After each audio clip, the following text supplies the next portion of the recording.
Hi guys, how are you? Hi, Good. How are you doing? Rachel. I'm doing great. To start, one of my favorite things about the show is you have certain characters that are very different from season one to season four, and then you have other characters who basically haven't changed, and it is why the show works so well because those who are changing and growing still go back to these people who are you would know what to expect with them. As two characters who Brad is always going to be Brad, but Dana has gone through so many changes. How for you as actors is it? How much fun is it to go back to these characters and see how they all interact with each other now in season four versus how they would have in season one?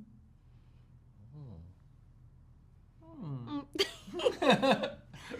I think that's a really good assessment of what makes it work. I think that there's a constant stretching and going outside and coming back in that it's like a family, right? Some of us go, off to summer camp and we come back and we're a little changed. Like maybe now we make our own bed, but essentially, maybe.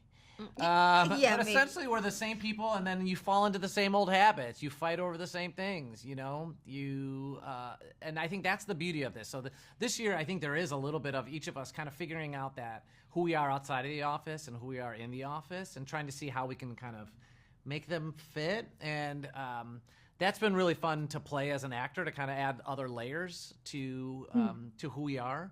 But it's nice to bring it back then in the office and then just put us in a new setting and see how that changes things when we're all of a sudden playing traders or whatever. Mm-hmm.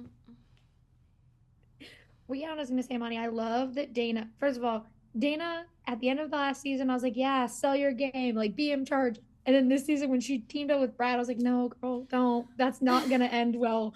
Like, what are we doing? But I do like that she gets to kind of learn as she goes in almost every single season. For you, what is the most fun about her now and getting to see like her be in charge of her own thing, but also still be fumbling to try and figure out what she needs to do with it? Yeah. The Dana's just like the epitome of failing forward. She's like, which I like because she's taking a risk and she's gambling on herself, and it's working out for the most part.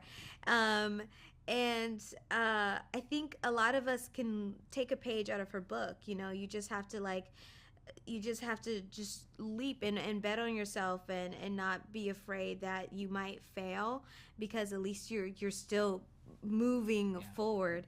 And I think Brad is, like a lighthouse for her in that way, to like, keep encouraging her in his own way, in his own villainous way, to keep I guess pushing the envelope a little bit more, which it was so much fun to play because she's just like, she's not second guessing herself so much anymore. She's just going for it and seeing what happens.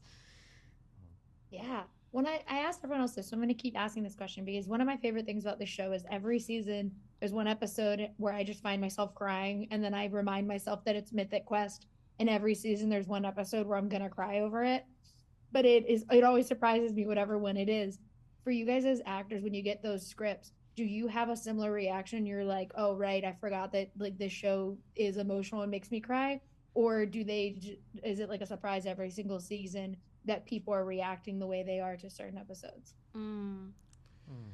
I would say I look forward to those moments, because I think that's something that we do very well. That we are a show that's comedic, but we also have a lot of heart and drama, and so I think as our audience, they're very vocal about how they appreciate that. And as an actor on the show, I look forward to reading the scripts to see the earnestness, and to see that, because it makes you just connect and relate to these characters so much more. It's not just chaos, Yeah. and Yeah. there's a lot of it just Yeah. humanizes the show.